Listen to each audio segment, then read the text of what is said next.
Romeo and Juliet by William Shakespeare.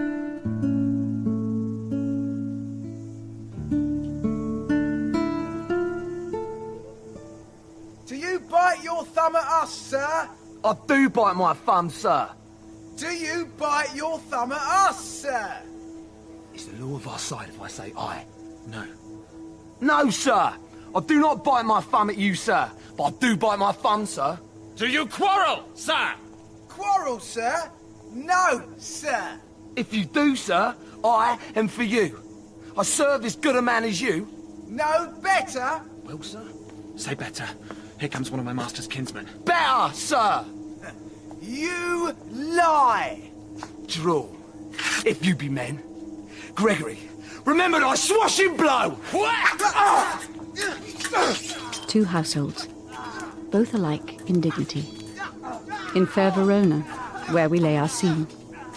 From ancient grudge, break to new mutiny, where civil blood makes civil hands unclean. Hark, fools! Put up your swords! You know not what you do! What? Art thou drawn among these heartless hinds? Turn thee, Benvolio. Look upon thy death. I keep the peace, Tybalt. Put up thy sword, or manage it to part these men with me. What? Drawn and talk of peace? I hate the word as I hate hell. All Montagues and thee. Have at thee, coward!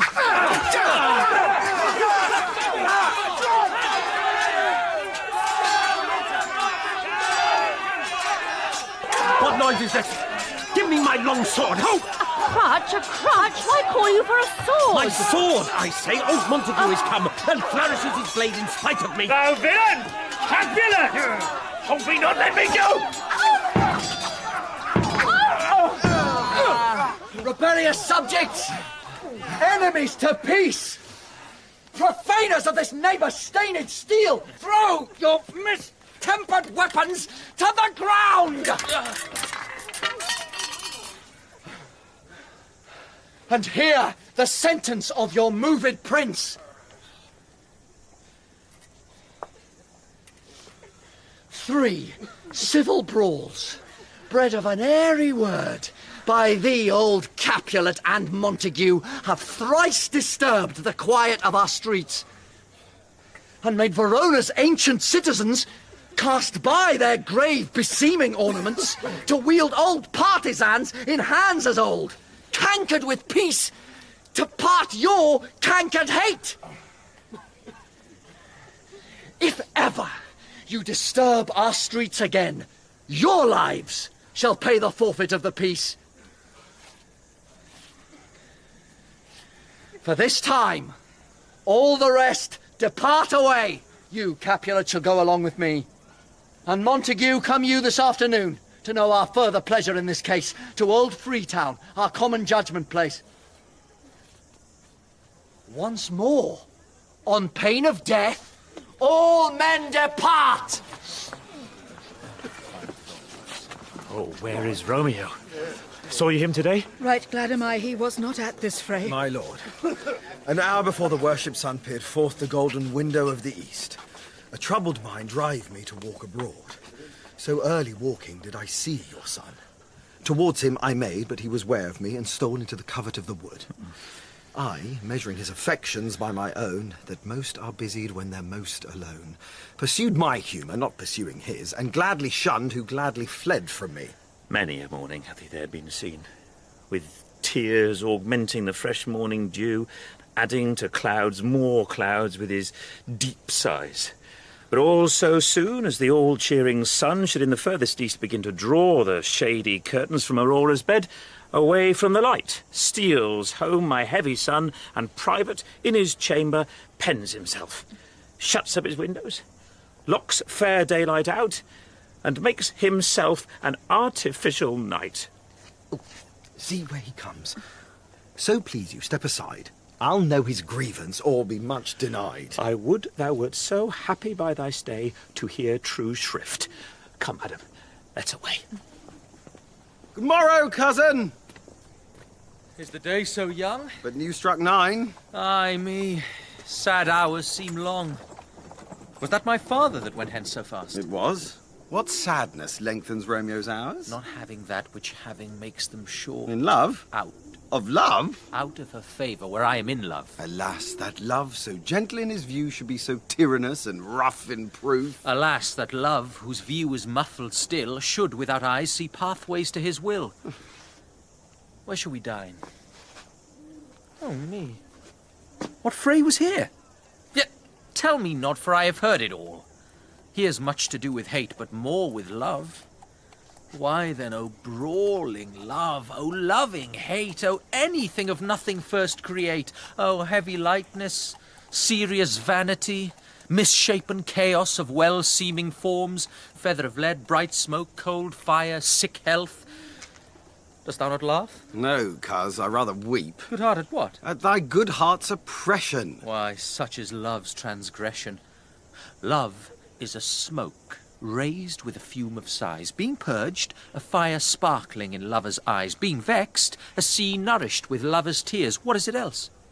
A madness most discreet, a choking gall, and a preserving sweet. Farewell, my cousin. Soft! I will go along, and if you leave me so, you do me wrong. Tut, I have lost myself. I'm not here. This is not Romeo, he's some other where. Tell me in sadness who is that you love. What, shall I groan and tell thee? Groan? Why, no, but sadly tell me who. Bid a sick man in sadness make his will. Word ill urged to one that is so ill. In sadness, cousin, I do love a woman. I aimed so near when I supposed you loved. A right good mark, man, and she's fair I love. A right fair mark, fair cuz, is soonest hit. Well, in that hit you miss. She'll not be hit. Oh, she is rich in beauty, only poor that when she dies, with beauty dies her store. Then she has sworn that she will still live chaste? She hath, and in that sparing makes huge waste. For beauty, starved with her severity, cuts beauty off from all posterity. She is too fair, too wise, wisely too fair to merit bliss by making me despair. She hath forsworn to love, and in that vow do I live dead that live to tell it now. Be ruled by me. Forget to think of her. Oh, teach me how I should forget to think. By giving liberty unto thine eyes. Examine other beauties. Farewell, thou canst not teach me to forget. Lord Montague is bound as well as I in penalty alike. And 'tis not hard, I think, for men so old as we to keep the peace. Of honourable reckoning are you both, and pity 'tis you lived at odds so long. But now, my lord, what say you to my suit? But saying o'er what I have said before, my child is yet a stranger in the world. She hath not seen the change of 14 years. Let 2 more summers wither in their pride, ere we may think her ripe to be a bride. Younger than she, our happy mother's maid. And too soon marred are those so early made. The earth hath swallowed all my hopes but she. But woo her, gentle Paris, get her heart. My will to her consent is but a part, and she agree. Within her scope of choice lies my consent and fair according voice. This night I hold an old accustomed feast, whereto I have invited many a guest, such as I love, and you among the store one more. Most welcome makes my number more. Go, sirrah, trudge about through fair Verona, find those persons out whose names are written here, and to them say, my house and welcome, on their pleasure stay. What lamb? What ladybird? God forbid, where's this girl? What? Juliet! Oh no! Who called? Your mother! Madam, I am here. What is your will? This is the matter. Nurse, give leave a while. We must talk in secret. Nurse, come back again. I have remembered me. Thou'st hear our counsel. Thou knowest my daughter's of a pretty age. Faith, I can tell her age unto an hour. She's not 14. Come Lammas Eve at night shall she be 14. That shall she marry. I remember it well. 'Tis since the earthquake now 11 years, and she was weaned. I never shall forget it. Of all the days of the year, upon that day. For I had then laid wormwood to my dug.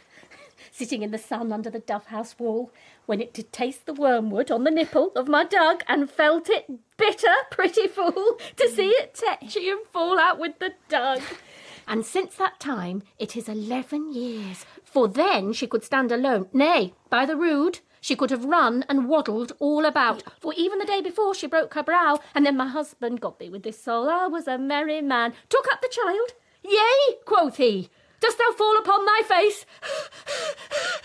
Thou wilt fall backward when thou hast more wit. Wilt thou not, Jewel? And by my holy day, the pretty French left crying and said, Enough of this, I pray thee, hold thy peace. Yes, madam.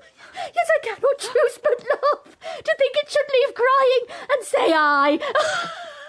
Yea, quoth my husband, fall'st upon thy face, thou wilt fall backward when thou comest to age. Wilt thou not, Jewel? It stinted, and said I. Stint thou too, I pray thee, nurse, say I. Oh, peace. Oh, I have done. God mark thee to his grace. And I might live to see thee married once. I have my wish. Marry, that marry is the very theme I came to talk of. Tell me, daughter Juliet, how stands your disposition to be married? It is an honour that I dream not of. Well, think of marriage now. Younger than you, here in Verona, ladies of esteem are made already mothers. By my count, I was your mother much upon these years that you are now a maid. Thus then, in brief, the valiant Paris seeks you for his love. A man, young lady. Lady, such a man as all the world. Why, he's a man of wax. Verona's summer hath not such a flower. Nay, he's a flower, in faith, a very flower. What say you? Can you love the gentleman? This night you shall behold him at our feast. Read o'er the volume of young Paris's face, and find delight writ there with beauty's pen. This precious book of love, this unbound lover, to beautify him only lacks a cover. So shall you share all that he doth possess, by having him, making yourself no less. No less, nay, bigger. Women grow by men. Speak briefly. Can you like of Paris's love? I'll look to like, if looking liking move. But no more deep will I dart mine eye than your consent gives strength to make it fly. Oh, madam, the guests are come. Supper served up. You called, my young lady asked for, the nurse cursed in the pantry, and everything in extremity. I must hence to wait. I beseech you, follow straight. We follow thee. Romeo! Romeo! Romeo! Cuz! Romeo! At this same ancient feast of Capulets, sups the fair Rosaline, whom thou so loves, with all the admired beauties of Verona. Compare her face with some that I shall show, and I will make thee think thy swan a crow. Come, gentle Romeo, we must have you dance. Not I, believe me. You have dancing shoes with nimble soles. Mercutio, I have a soul of lead, so stakes me to the ground I cannot move. Come, knock and enter, and no sooner in, but every man betake him to his leg. Come, we burn daylight. Help. Nay, that's not so. I mean, sir, in delay we waste our lights in vain like lamps by day. Take our good meaning. For our judgment sits 5 times in that ere once in our 5 wits. And we mean well in going to this masque, but 'tis no wit to go. Why, may one ask? I dreamt a dream tonight. And so did I. Well, what was yours? That dreamers often lie. In bed asleep while they do dream things true. Oh, then I see Queen Mab has been with you. She's the fairy's midwife. And she comes in shape no bigger than an agate stone on the forefinger of an alderman, drawn with a team of little atomies athwart men's noses as they lie asleep. Her wagon spokes made of long spiders' legs, the cover of the wings of grasshoppers, the traces of the smallest spider's web, the collars of the moonshine's watery beams, her whip of cricket's bone, the lash of film, her wagoner, a small, grey-coated gnat, not so big as a round little worm pricked from the lazy finger of a maid. Her chariot is an empty hazelnut, made by the joiner squirrel or old grub, time out of mind the fairies' coachmakers. And in this state she gallops, night by night, through lovers' brains, and then they dream of love. O courtiers' knees that dream on curtsies straight. O lawyers' fingers, who straight dream on fees. O ladies' lips, who straight on kisses dream, which oft the angry mab with blisters plagues, because their breaths with sweet meats tainted are. Peace, peace, Mercutio, peace!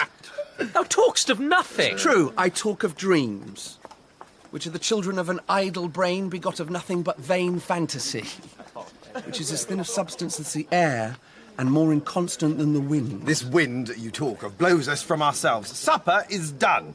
We shall come too late. I fear too early, for my mind misgives some consequence yet hanging in the stars shall bitterly begin his fearful date with this night's revels and expire the term of a despised life closed in my breast by some vile forfeit of untimely death. But he that hath the steerage of my course, direct my sail. On, lusty gentlemen!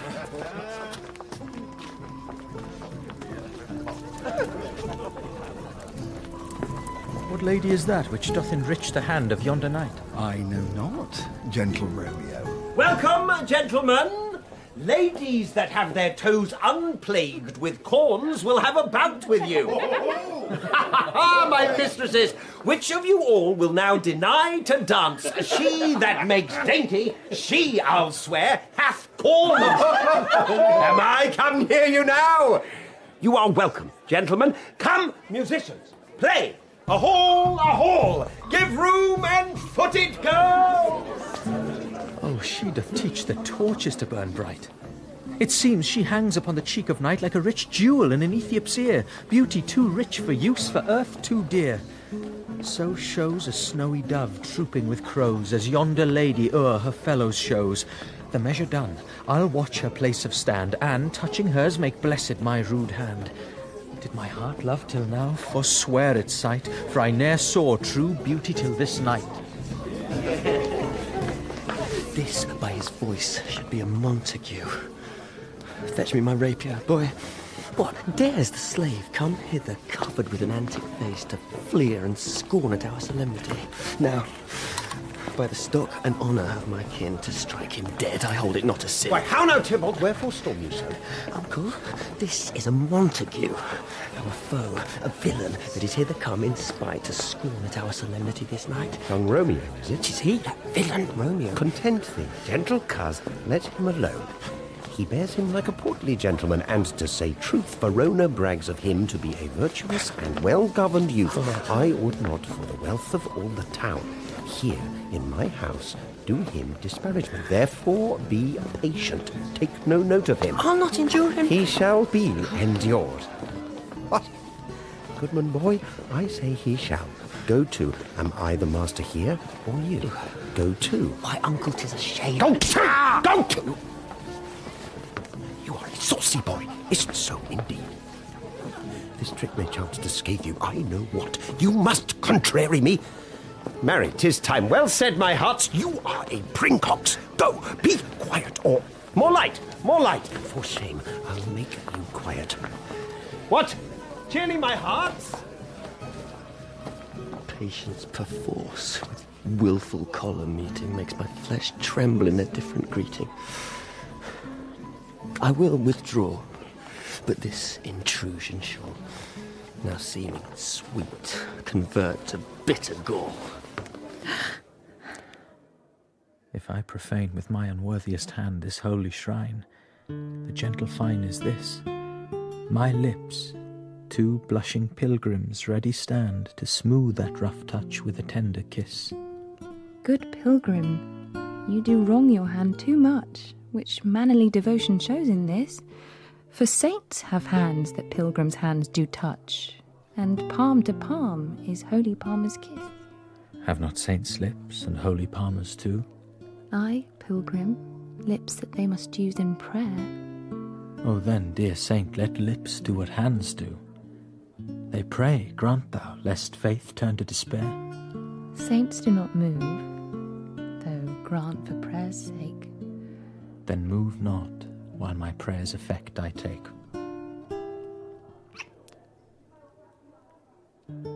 Thus from my lips by yours my sin is purged.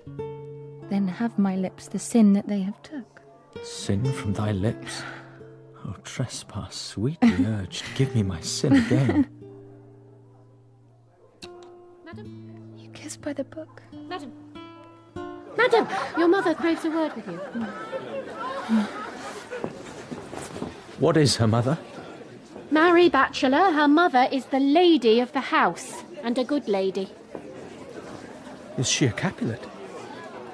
Oh, dear Count, my life is my foe's debt. Away! Be gone!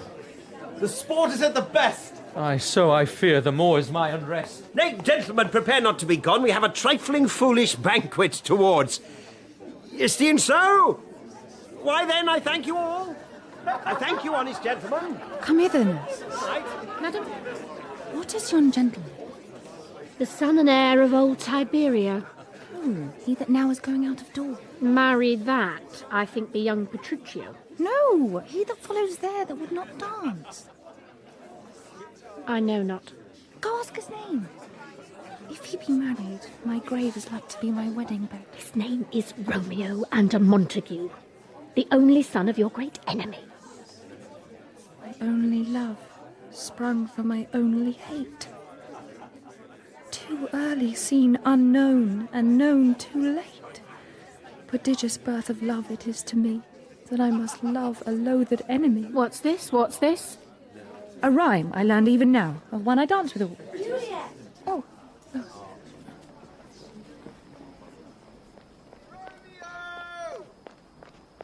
Romeo! My cousin Romeo! Can I go forward when my heart is here? Turn back, dull earth, and find thy centre out.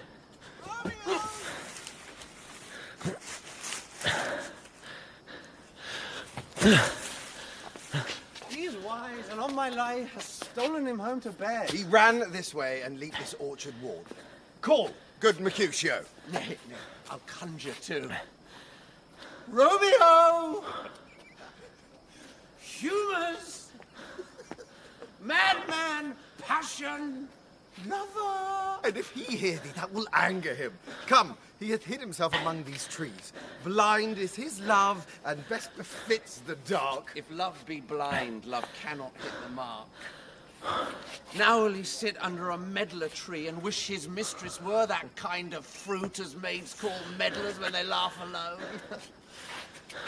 Come, shall we go? Go, then, for 'tis in vain to seek him here that means not to be found. He jests at scars that never felt a wound. But soft. What light through yonder window breaks? It is the east, and Juliet is the sun. Arise, fair sun, and kill the envious moon, who is already sick and pale with grief that thou her maid art far more fair than she. Be not her maid, since she is envious. Her vestal livery is but sick and green, and none but fools do wear it. Cast it off. It is my lady, oh, it is my love.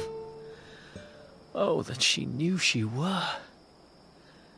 She speaks, yet she says nothing. What of that?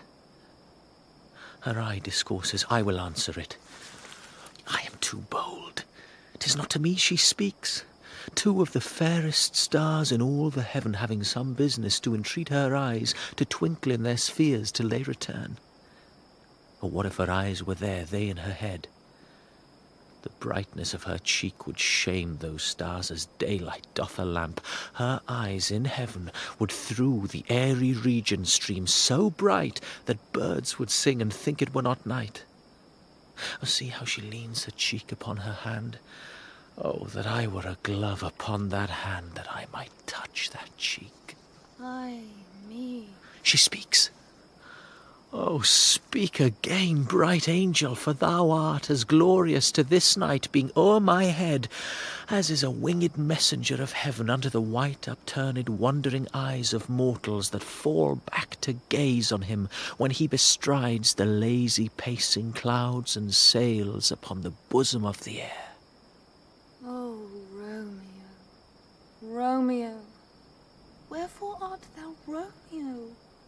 Deny deny thy father and refuse thy name, or if that wilt not be but sworn my love, and I'll no longer be a Capulet. Shall I hear more, or shall I speak at this? 'Tis but thy name that is my enemy. Thou art thyself, though not a Montague. What's Montague? It is nor hand, nor foot, nor arm, nor face, nor any other part belonging to a man. Oh, be some other name. What's in a name? That which we call a rose, by any other name would smell as sweet. So Romeo would, were he not Romeo called, retain that dear perfection which he owes without that title. Romeo, doff thy name, and for that name, which is no part of thee, take all myself. I take thee at thy word. Call me but love, and I'll be new baptized. Henceforth I never will be Romeo. What man art thou that thus bescreened in night so stumblest on my counsel? By a name. I know not how to tell thee who I am.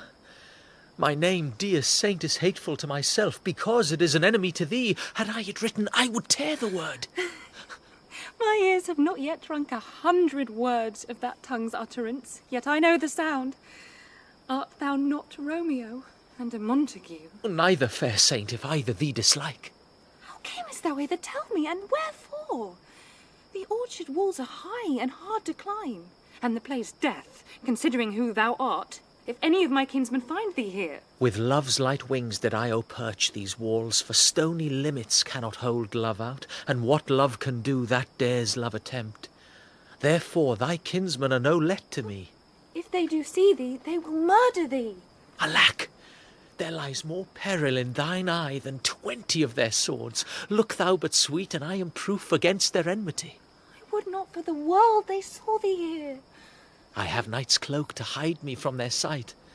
And, but thou love me, let them find me here. My life were better ended by their hate than death prorogued, wanting of thy love. By whose direction foundst thou out this place? By love, who first did prompt me to inquire. He lent me counsel, and I lent him eyes. I am no pilot, yet wert thou as far as that vast shore washed with the farthest sea, I would adventure for such merchandise. Well, thou know'st the mask of night is on my face. Else would a maiden blush bepaint my cheek for that which thou hast heard me speak tonight. Fain would I dwell on form, fain deny what I have spoke. But farewell compliment. Dost thou love me? I know thou wilt say aye, and I will take thy word. Yet if thou swearst, thou may prove false. At lovers' perjuries, they say, Jove laughs. Oh, gentle Romeo, if thou dost love, pronounce it faithfully. Or, if thou thinkst I am too quickly won, I'll frown and be perverse and say thee nay, so thou wilt woo, but else, not for the world. In truth, fair Montague, I am too fond, and therefore thou methinkst my behaviour light. But trust me, gentlemen, I'll prove more true than those that have more cunning to be strange. I should have been more strange, I must confess, but that thou overheardst ere I was ware my true love's passion. Therefore pardon me, and not impute this yielding to light love, which the dark night hath so discovered. Lady, by yonder blessed moon, I swear that tips with silver all these fruit tree-tops. Swear not by the moon, the inconstant moon, that monthly changes in her circled orb, lest that thy love prove likewise variable. What shall I swear by? Do not swear at all, or, if thou wilt, swear by thy gracious self, which is the god of my idolatry, and I'll believe thee. If my heart's dear love... Do not swear. Although I joy in thee, I have no joy of this contract tonight. It is too rash, too unadvised, too sudden, too like the lightning which doth cease to be ere one can say it lightens. Sweet, good night. This bud of love, by summer's ripening breath, may prove a beauteous flower when next we meet. Good night. Good night. As sweet repose and rest come to thy heart as that within my breast. Oh, wilt thou leave me so unsatisfied? What satisfaction canst thou have tonight? The exchange of thy love's faithful vow for mine. I gave thee mine before thou didst request it. And yet I would it were to give again. Wouldst thou withdraw it for what purpose, love? But to be frank, and give it thee again. And yet I wish but for the thing I have. My bounty is as boundless as the sea, my love as deep. The more I give to thee, the more I have, for both are infinite. Madam! I hear some noise within. Dear love, adieu! Anon, good nurse! Sweet Montague, be true. Stay but a little, I will come again. Oh, blessed, blessed night! I am afeard, being a knight, all this is but a dream, too flattering sweet to be substantial. 3 words, dear Romeo, and good night indeed. If that thy bent of love be honourable, thy purpose marriage, send me word tomorrow, by one that I'll procure to come to thee, where and what time thou wilt perform the rite. And all my fortunes at thy foot I'll lay, and follow thee, my lord, throughout the world. Madam! I come anon! But if thou mean'st not well, I do beseech thee. Madam! Well, by and by I come, to cease thy suit and leave me to my grief. Tomorrow will I send. So thrive my soul. 1,000 times good night. 1,000 times the worse to want thy light.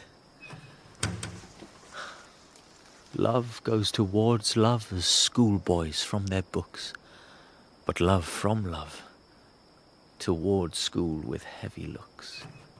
Romeo! My dear! At what o'clock tomorrow shall I send to thee? At the hour of 9. I will not fail. 'Tis 20 years till then. I forgot why I did call thee back. Well, let me stand here till thou remember it. I shall forget to have thee still stand there, remembering how I love thy company. And I'll still stay, to have thee still forgetting any other home but this. 'Tis almost morning. I would have thee gone. And yet, no further than a wanton's bird who lets it hop a little from her hand, like a poor prisoner in his twisted gyves, and with a silk thread plucks it back again, so loving jealous of his liberty. I would I were thy bird. Sweet, so would I. Yet I should kill thee with much cherishing. Good night, good night.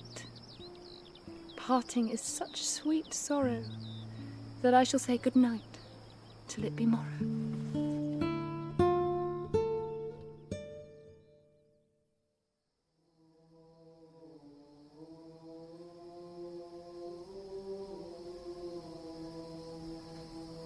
Now, ere the sun advance his burning eye, the day to cheer and night's dank dew to dry, I must upfill this osier cage of ours with baleful weeds and precious juiced flowers. The earth, that's nature's mother, is her tomb. What is her burying grave? That is her womb. Oh, mickle is the powerful grace that lies in herbs, plants, stones, and their true qualities. Good morrow, father. Benedicite! What early tongue so sweet saluteth me? Young son, it argues a distempered head so soon to bid good morrow to thy bed. Therefore thy earliness doth me assure thou art uproused by some distemperature. Or if not so, then here I hit it right. Our Romeo hath not been in bed tonight. The last is true. The sweeter rest was mine. God pardon sin. Wast thou with Rosaline? With Rosaline, my ghostly father, no. I have forgot that name, and that name's woe. That's my good son. But where hast thou been, then? I'll tell thee ere thou ask it me again. I have been feasting with mine enemy, where on a sudden one hath wounded me that's by me wounded. Both our remedies within thy help and holy physic lies. Be plain, good son, and homely in thy drift. Riddling confession finds but riddling shrift. Then plainly know my heart's dear love is set on the fair daughter of rich Capulet. As mine on hers, so hers is set on mine, and all combined, save what thou must combine by holy marriage. When and where and how we met, we wooed and made exchange of vow, I'll tell thee as we pass. But this I pray, that thou consent to marry us today. Jesu Maria, what a deal of brine hath washed thy sallow cheeks for Rosaline. Lo, here upon thy cheek the stain doth sit of an old tear that is not washed off yet. If e'er thou wast thyself, and these woes thine, thou and these woes were all for Rosaline. Thou chid'st me oft for loving Rosaline. For doting, not for loving, pupil mine. I pray thee, chide not. She whom I love now doth grace for grace and love for love allow. The other did not so. Well, she knew well thy love did read by rote and could not spell. But come, young waverer, come, go with me. In one respect I'll thy assistant be. For this alliance may so happy prove, to turn your household's rancour to pure love.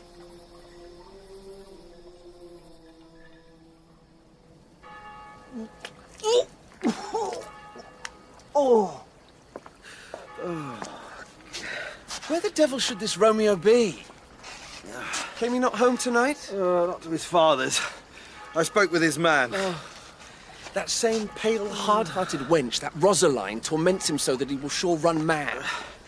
Tybalt, the kingsman of old Capulet, hath sent a letter to his father's house. Challenge on my life. Well, Romeo will answer it. Any man that can write may answer a letter. Nay, he will answer the letter's master, how he dares, being dead. Alas, poor Romeo, he is already dead. Stabbed with a white wench's black eye.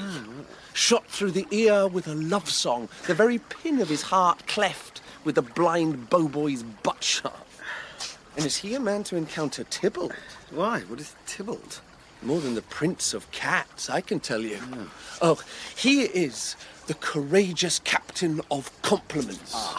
He fights as you sing prick song, keeps time, distance, and proportion. Rests me his minim rest. 1, 2, and the third in your bosom. A duelist, a duelist. Oh, here comes Romeo. Here comes Romeo. Signor Romeo, bonjour.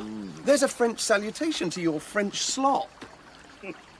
You gave us the counterfeit fairly last night. Good morrow to you both. What counterfeit did I give you? The slip, sir, the slip. Can you not conceive? Pardon, good Mercutio, my business was great, and in such a case as mine, a man may strain courtesy. Nay, I am the very pink of courtesy. Pink for flower? Right. Why, then is my pump well flowered. Nay, if thy wits run the wild goose chase, I have done, for thou hast more of the wild goose in one of thy wits than I am sure I have in my whole 5. Was I with you there for the goose? Thou wast never with me for anything when thou wast not there for the goose. I will bite thee by the ear for that jest.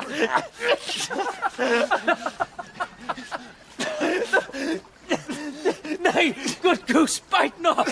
Why? Is not this better now than groaning for love? Now art thou sociable. Now art thou Romeo. Now art thou what thou art, by art as well as by nature. For this drivelling love is like a great natural that runs lolling up and down to hide its bauble in a hole. Stop there! Stop there! Sail, sail! God ye good morrow, gentlemen. God ye good den, fair gentlewoman. Is it good den? 'Tis no less, I tell you. For the bawdy hand of the dial is now upon the prick of noon. What about you? What a man are you? One gentlewoman that God hath made for himself to mar. By my troth, it is well said for himself to mar, quotha. Gentlemen, can any of you tell me where I may find a young Romeo? I can tell you. But young Romeo will be older when you have found him than he was when you sought him. Huh? I am the youngest of that name, for fault of a worse. If you be he, sir, I desire some confidence with you. Oh, she will indict him to some... Oh. Aboard, aboard, aboard! Oh! So Romeo, will you come to your father's? We'll to dinner thither. I will follow you. Farewell, ancient lady. No. Farewell. Lady. Marry, farewell! I pray you, sir, what saucy merchant was this that was so full of his ropery? A gentleman, nurse, that loves to hear himself talk, and will speak more in a minute than he will stand to in a month. Now, afore God, I am so vexed that that every part about me quivers. Scurvy knave! Pray you, sir, a word. And as I told you, my young lady bade me inquire you out. What she bade me say, I will keep to myself.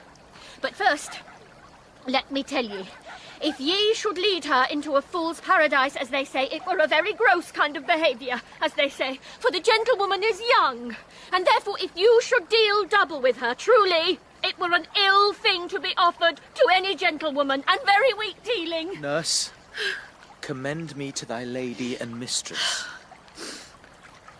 Bid her devise some means to come to Shrift this afternoon, and there she shall at Friar Lawrence's cell be shrived and married. Here's for thy pains. No, truly, sir, not a penny. Go to, I say you shall. This afternoon, sir? Well, she shall be there. And stay, good nurse, behind the abbey wall. Within this hour my man shall be with thee, and bring thee cords made like a tackle stair, which, to the high-top gallant of my joy, must be my convoy in the secret night. Farewell. Be trusty, and I'll quit thy pains. Farewell. Commend me to thy mistress. Now God in heaven bless thee.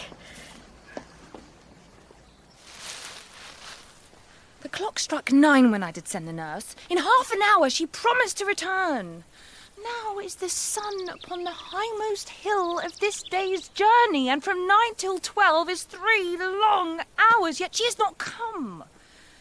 Had she affections and a warm youthful blood, she would be as swift in motion as a ball. My words would bandy her to my sweet love, and his to me, but old folks, many feign as they were dead. Unwieldy, slow, heavy, and pale as lead. Oh, God, she comes! Oh, honey nurse, what news? Hast thou met with him? Nay, come, I pray thee, speak. Good nurse, speak. Jesu, what haste! Can you not stay a while? Do you not see that I am out of breath? How art thou out of breath when thou hast breath to say to me that thou art out of breath? Is thy news good or bad? Answer to that. Well, you have made a simple choice.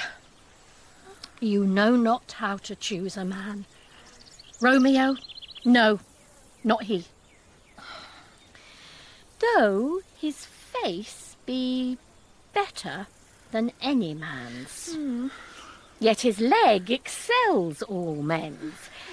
And for a hand, and a foot, and a body, though they be not to be talked on, yet they are past compare. He is not the flower of courtesy, but I'll warrant him as gentle as a lamb. Go thy ways, wench, serve God. What, have you dined at home? No, but all this I didn't know before. What says he of our marriage? What of that? Oh, sweet, sweet, sweet. Nurse, tell me, what says my love? Your love says, like an honest gentleman, and a courteous, and a kind, and a handsome, and I warrant a virtuous. Where is your mother? Where is my mother? Why, she is within. Where should she be? Oddly thou repliest. Your love says, like an honest gentleman, where is your mother? Oh, God's lady, dear, are you so hot?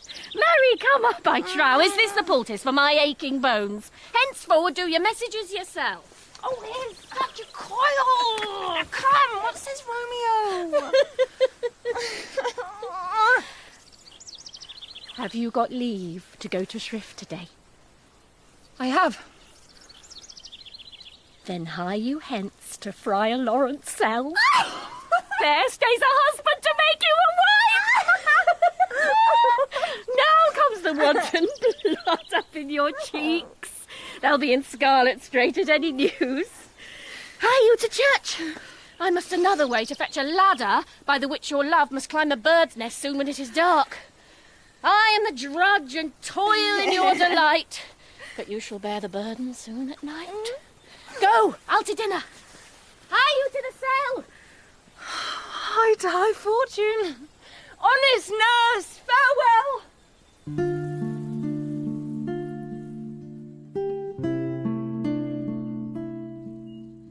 So smile the heavens upon this holy act, that after hours with sorrow chide us not.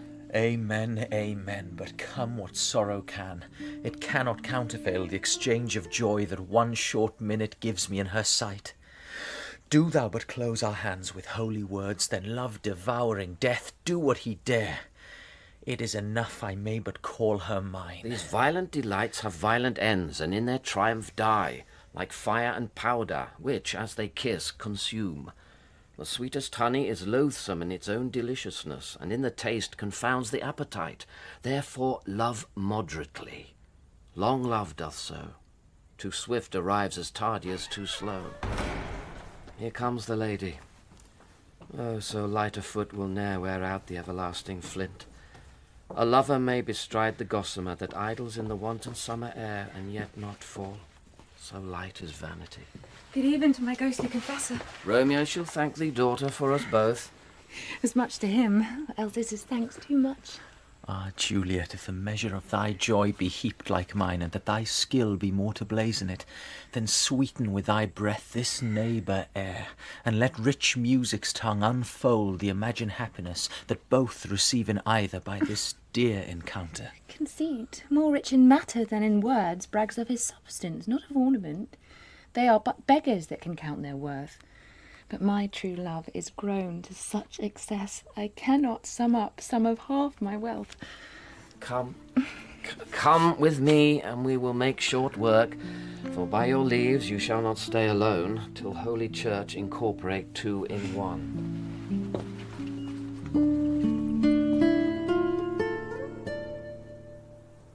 Oh, I pray thee, good Mercutio, let's retire. The day is hot, the Capulets abroad, and if we meet, we shall not scape a brawl. For now, these hot days is the mad blood stirring. Thou art like one of those fellows that when he enters the confines of a tavern, claps me his sword upon the table and says, God send me no need of thee, and by the operation of the second cup draws it on the drawer, when indeed there is no need.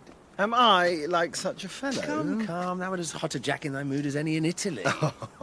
And as soon moved to be moody, and as soon moody to be moved. And what too? Nay, and there were two such we should have none shortly, for one would kill the other. And I were so apt to quarrel as thou art, any man should buy the fee simple of my life for an hour and a quarter. The fee simple, simple. By my head, here comes a Capulet. By my heel, I care not. Gentlemen, good day. A word with one of you. And but one word with one of us. Couple it with something. Make it a word and a blow. You shall find me apt enough to that, sir, and you will give me occasion. Could you not take some occasion without giving? Mercutio, thou consorts with Romeo. Consort? What, dost thou make us minstrels? And thou makest minstrels of us, look to hear nothing but discords. Here's my fiddlestick. Here's that shall make you dance. Zoons, consort! We talk here in the public haunt of men. Either withdraw unto some private place and reason coldly of your grievances, or else depart. Here, all eyes gaze on us. Men's eyes were made to look, and let them gaze. I will not budge for no man's pleasure, I. Here Romeo comes. Well, peace be with you, sir. Here comes my man. But I'll be hanged, sir, if he wear your livery. Marry, go before to field, he'll be your follower. Your worship in that sense may call him man. Romeo! The hate I bear thee can afford no better term than this. Thou art a villain. Tybalt, the reason that I have to love thee doth much excuse the appertaining rage to such a greeting. Villain am I none. Therefore farewell, I see thou knowest me not. Boy, this shall not excuse the injuries that thou hast done me. Therefore, turn and draw. I do protest. I never injured thee, but love thee better than thou canst devise, till thou shalt know the reason of my love. And so, good Capulet, which name I tender as dearly as my own, be satisfied. Oh, come, dishonourable, vile submission! Tybalt, you rat-catcher, will you walk?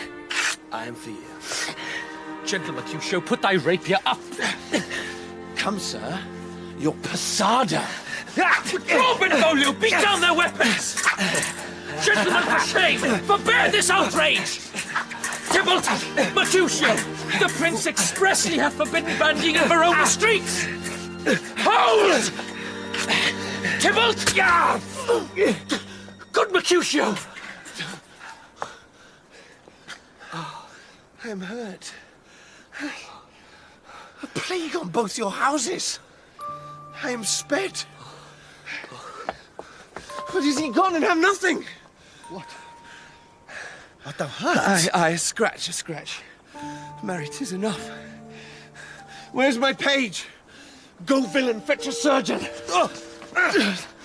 Courage, man. The hurt cannot be much. No, 'tis not so deep as a well, nor so wide as a church door, but 'tis enough. 'Twill serve. Ask for me tomorrow, and you shall find me a grave man. I'm peppered.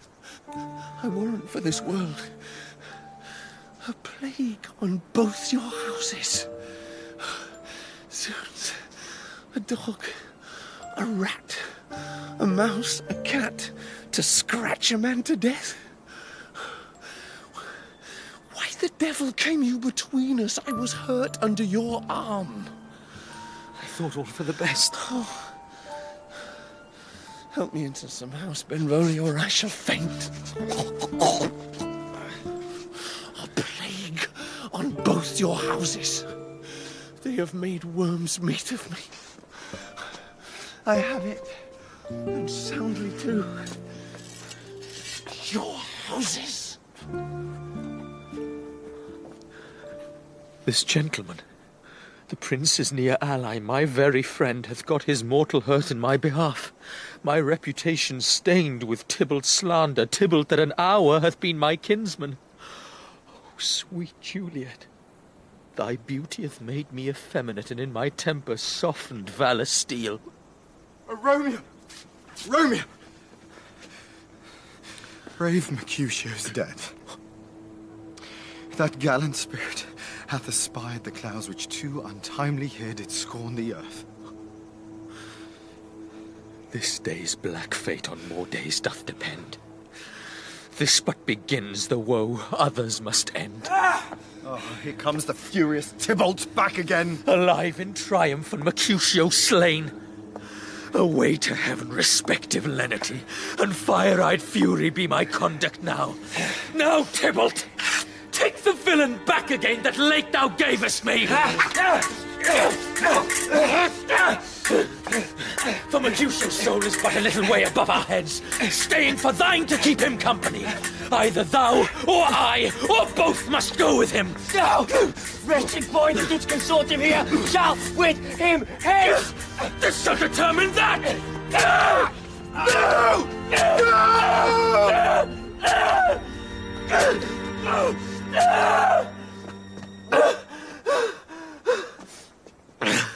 Romeo, away, be gone.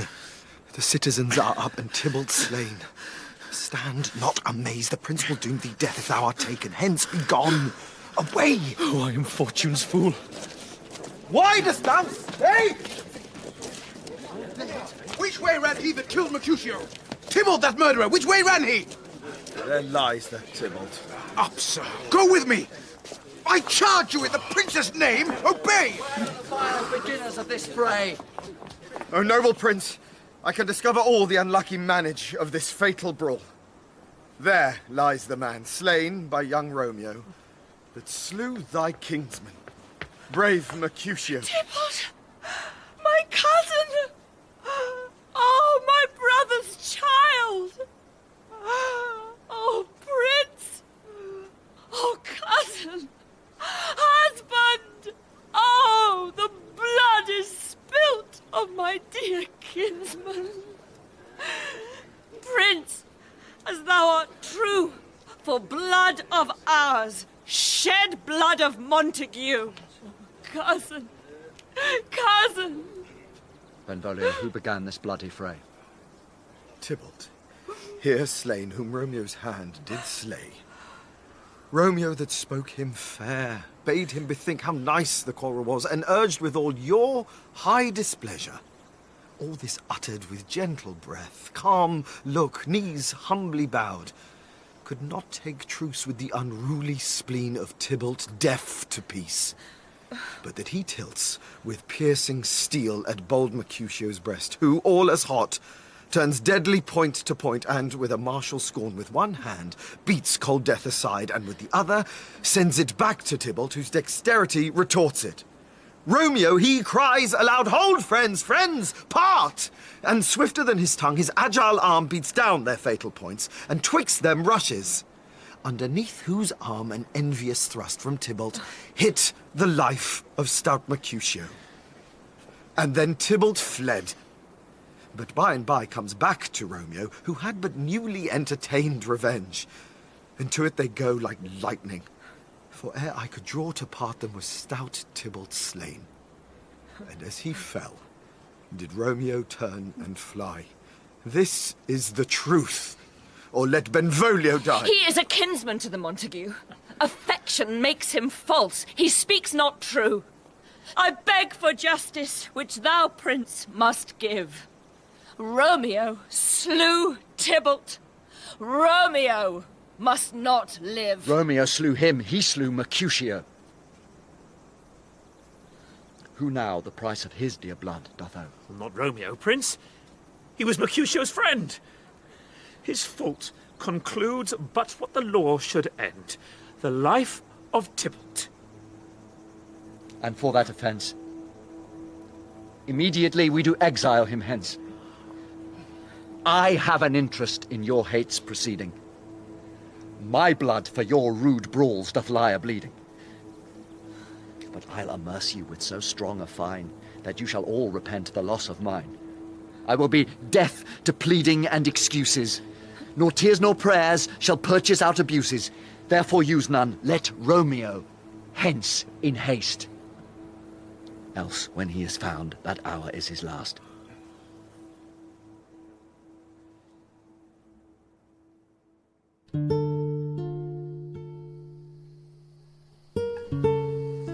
Spread thy close curtain, love performing night, that runaway's eyes may wink, and Romeo leap to these arms, untalked of and unseen. Lovers can see to do their amorous rites by their own beauties, or, if love be blind, it best agrees with night. Come, civil night. Come, night, come, Romeo, come, thou day in night. For thou wilt lie upon the wings of night, whiter than new snow on a raven's back. Come, gentle night, come, loving black-browed night, give me my Romeo. And when he shall die, take him and cut him out in little stars, and he will make the face of heaven so fine that all the world will be in love with night and pay no worship to the garish sun. Oh, I have bought the mansion of a love, but not possessed it. And though I am sold, not yet enjoyed. Oh, here comes my nurse, and she brings news, and every tongue that speaks but Romeo's name speaks heavenly eloquence. Now, nurse, what news? What hast thou there? Or the cords that Romeo bid thee fetch? Aye, the cords. I mean, what news? Why dost thou wring thy hands? Ah, well a day, he's dead, he's dead, he's dead. We are undone, lady, we are undone. Alack the day, he's gone. He's killed. He's dead. Can heaven be so envious? Romeo can, though heaven cannot. Oh, Romeo, Romeo! Whoever would have thought it? Romeo! What devil art thou that dost torment me thus? This torture should be wrought in dismal hell. Hath Romeo slain himself? Say thou but I, and that bare foul eye shall poison more than the death-darting eye of a cockatrice. I saw the wound. I saw it with mine eyes. God save the mark here on his manly breast.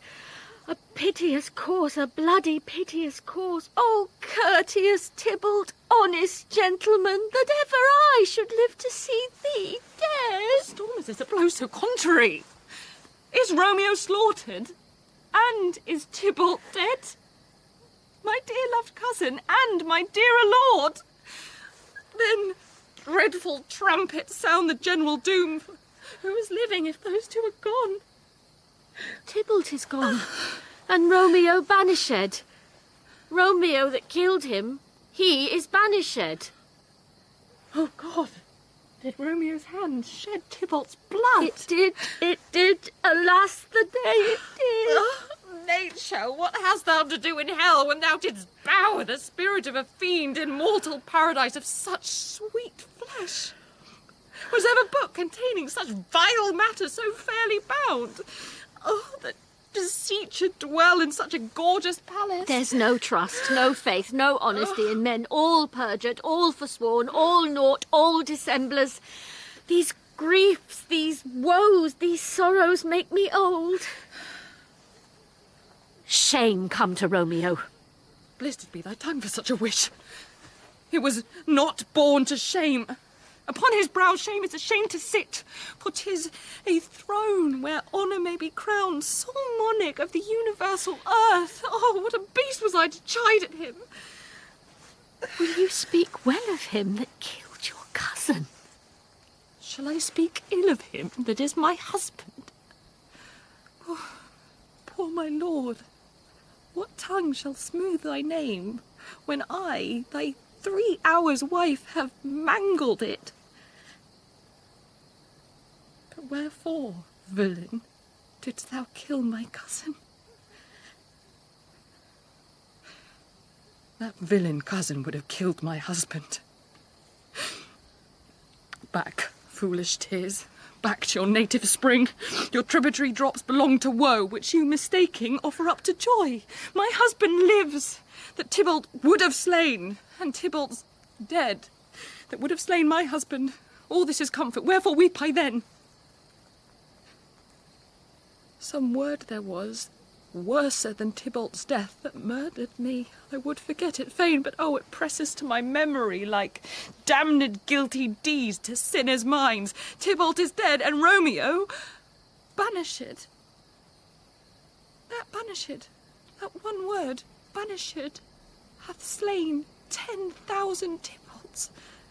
Tybalt's death was woe enough if it had ended there, or if sour woe delights in fellowship, why followed not, when she said Tybalt's dead, thy father, or thy mother, nay, or both, which modern lamentations might have moved? But with a rearward following Tybalt's death, Romeo is banished. To speak that word is father, mother, Tybalt, Romeo, Juliet, all slain, all dead. Romeo is banished.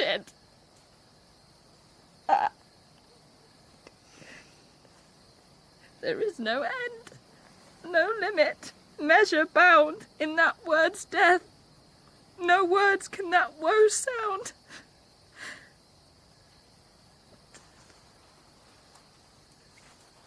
Where is my father and my mother, nurse?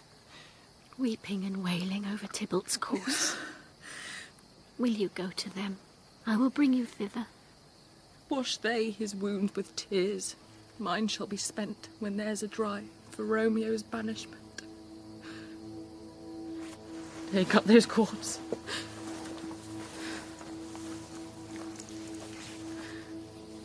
Poor ropes, you are beguiled, both you and I, for Romeo is exiled. He made you for a highway to my bed. But I, a maid, die, maiden widowed. Come, corpse, come, nurse, not to my wedding bed, and death, not Romeo, take my maidenhead. Hie to your chamber. I'll find Romeo. To comfort you, I wot well where he is. Hark ye, your Romeo will be here at night. Oh, to him. He is hid at Lawrence cell. Oh, find him, and bid him come to take his last farewell.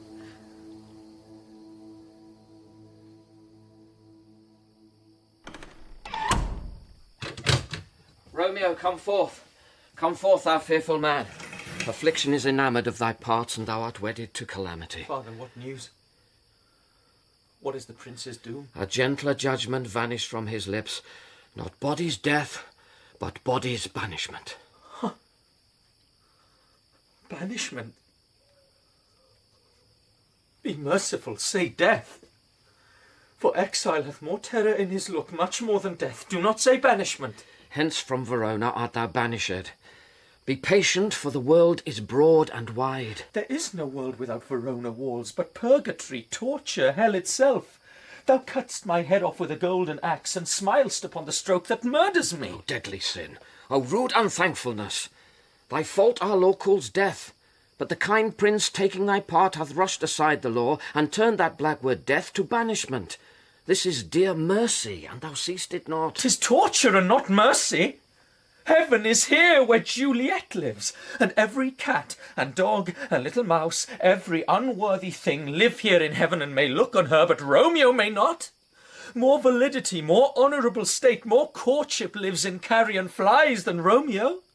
They may seize on the white wonder of dear Juliet's hand and steal immortal blessing from her lips, who even in pure and vestal modesty still blushes, thinking their own kiss is sin. But Romeo may not. He is banished.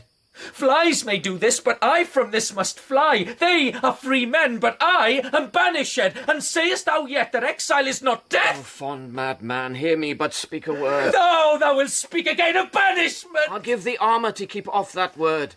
Adversity, sweet milk, philosophy, to comfort thee, though thou art banished. Yet banished! Hang up philosophy, thou canst not speak of that thou dost not feel. Wert thou as young as I, Juliet thy love, an hour but married, Tybalt murdered, doting like me, and like me banished, then mightst thou speak, then mightst thou tear thy hair and fall upon the ground as I do now, taking the measure of an unmade grave. Arise, one knocks. Good Romeo, hide thyself. Not I. Unless the breath of heartsick groans mist-like enfold me from the search of eyes. Hark how they knock. Who's there? Romeo, arise, thou wilt be taken. Stay a while. Stand up, run to my study. By and by! God's will, what simpleness is this? I come, I come. Who knocks so hard? Whence come ye? What's your will? Let me come in, and you shall know my errand. I come from Lady Juliet. Welcome then. Oh, Holy Friar. Oh, tell me, Holy Friar, where is my lady's lord? Where's Romeo? There on the ground, with his own tears made drunk. Piteous predicament. Even so lies she, blubbering and weeping, weeping and blubbering. Stand up. Stand up. Stand, and you be a man. For Juliet's sake, for her sake, rise and stand. Why should you fall into so deep a no?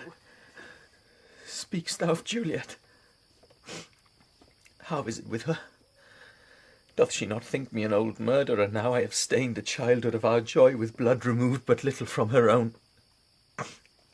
Where is she? And how doth she? And what says my concealed lady to our cancelled love? Oh, she says nothing, sir, but weeps and weeps, and now falls on her bed, and then starts up, and Tybalt calls, and then on Romeo cries, and then down falls again. As if that name shot from the deadly level of a gun did murder her, as that name's cursed hand murdered her kinsman. Oh, tell me, Friar, tell me, in what vile part of this anatomy doth my name lodge? Tell me that I may sack the hateful mansion! Hold thy desperate hand. Thy Juliet lives, for whose dear sake thou wast but lately dead. There art thou happy. Tybalt will kill thee, but thou slewest Tybalt. There art thou happy too. The law that threatened death becomes thy friend and turns it to exile. There art thou happy. A pack of blessings lights upon thy back. Happiness courts thee in her best array. But like a misbehaved and sullen wench, thou poust upon thy fortune and thy love. Take heed, for such die miserable. Go, get thee to thy love, as was decreed. Ascend her chamber, hence and comfort her. But look thou stay'st not till the watch be set, for then thou canst not pass to Mantua. But thou shalt live till we can find a time to blaze your marriage, reconcile your friends, beg pardon of the prince, and call thee back with 20,000 times more joy than thou wentst forth in lamentation. Go before, nurse. Commend me to thy lady, and bid her hasten all the house to bed, which heavy sorrow makes them apt unto. Romeo is coming.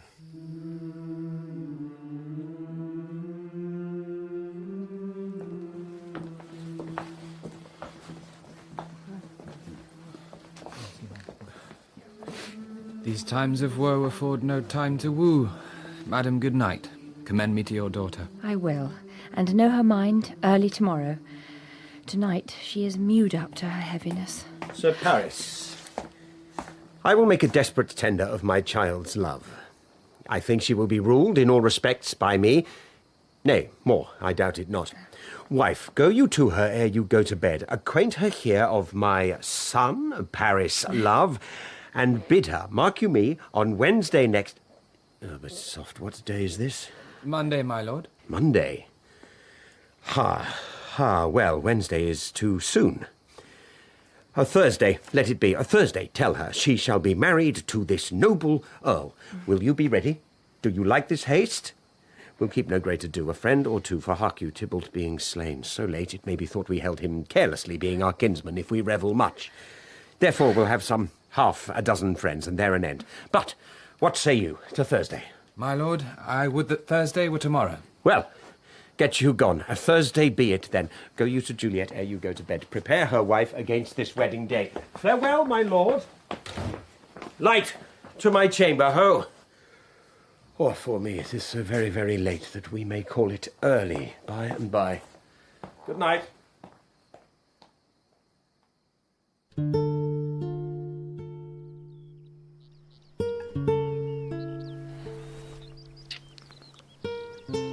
Wilt thou be gone?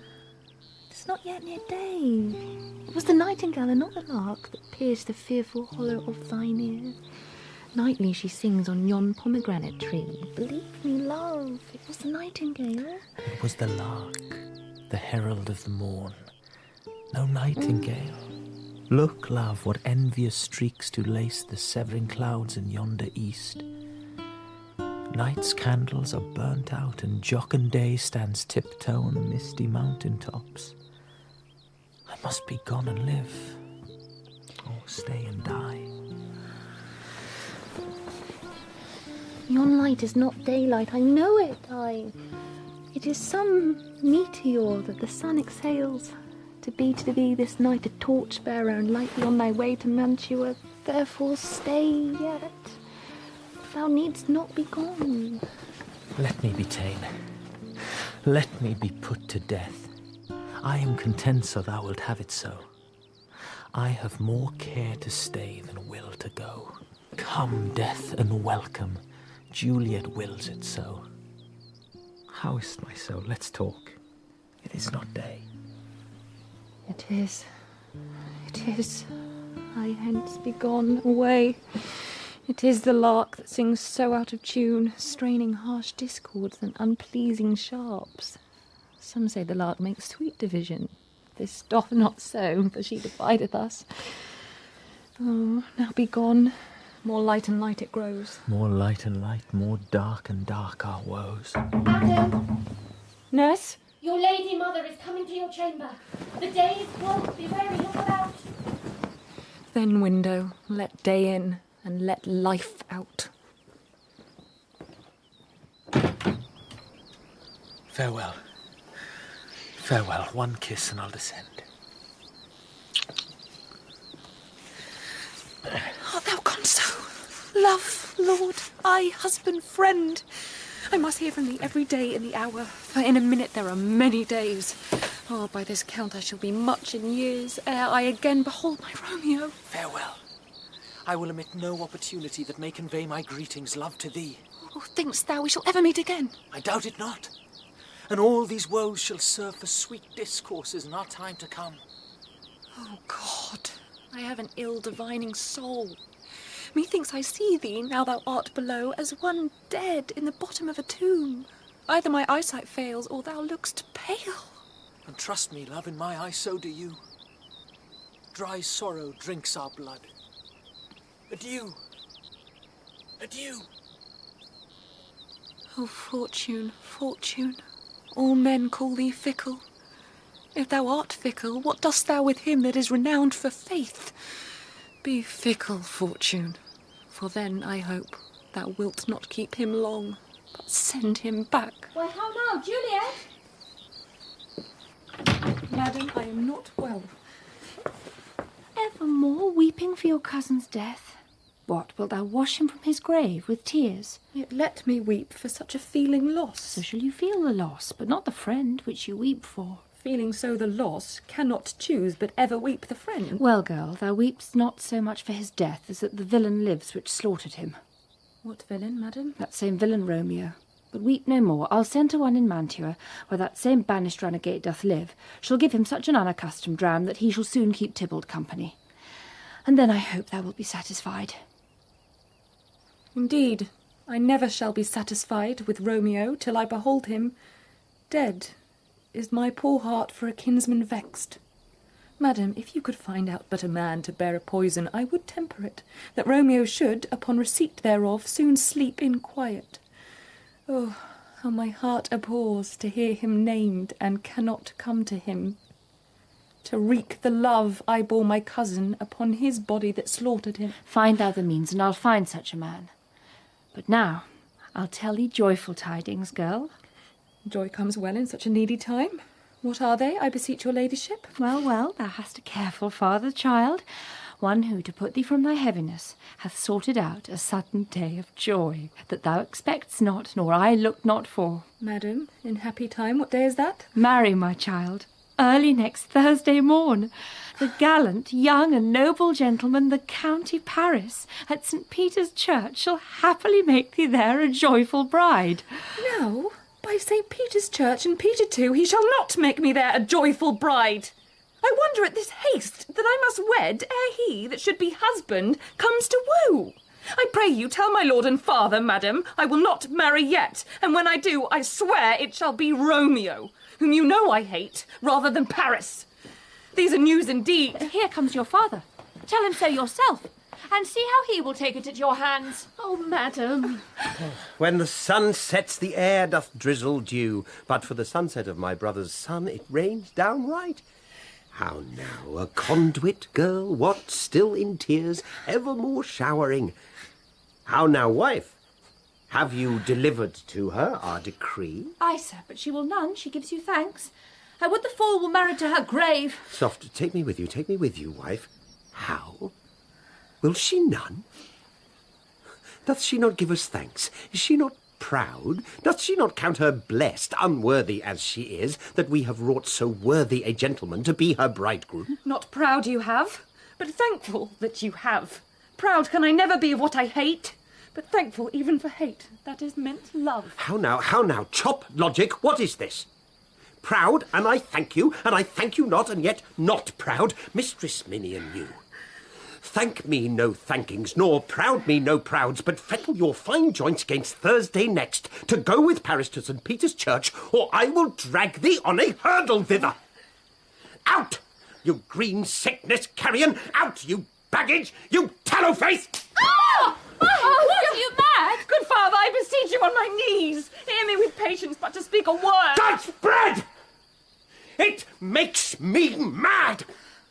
Day, night, hour, tide, time, work, play, alone, in company, still my care hath been to have her matched. And having now provided a gentleman of noble parentage, of fair domains, youthful and nobly trained, stuffed, as they say, with honourable parts, proportioned as one's thought would wish a man. And then to have a wretched, puling fool, a whining mammet, in her fortune's tender to answer, I'll not wed, I cannot love, I am too young, I pray you pardon me. But as you will not wed, I'll pardon you. Graze where you will, you shall not house with me. Look to it, think on't, I do not use to jest. Thursday is near, lay hand on heart, advise, and you be mine, I'll give you to my friend. And you be not, hang, beg, starve, die in the streets. For by my soul, I'll ne'er acknowledge thee, nor what is mine shall never do thee good. Trust to it, bethink you, I'll not be forsworn.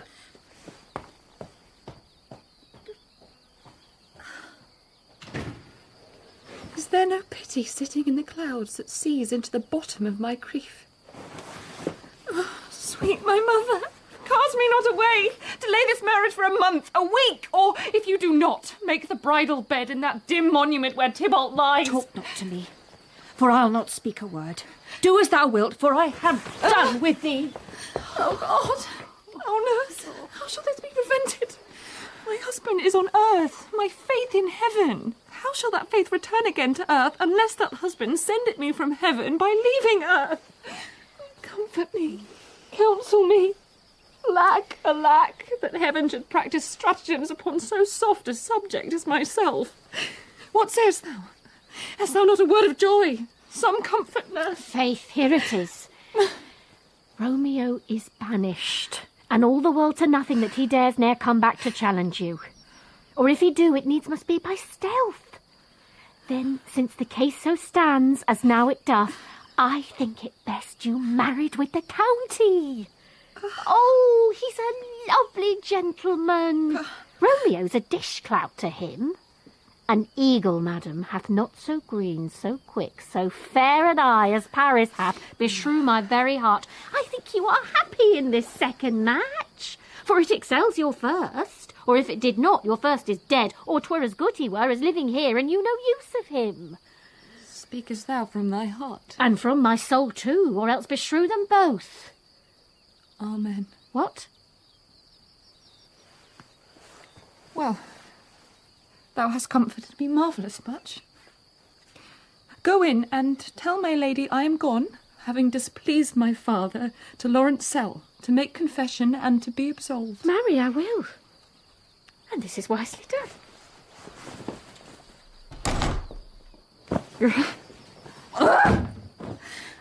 Ancient damnation! Oh, most wicked fiend! Is it more sin to wish me thus forsworn, or to dispraise my lord with that same tongue which he hath praised him with above compare so many 1,000 times? Go, counsellor, thou and my bosom henceforth shall be twain.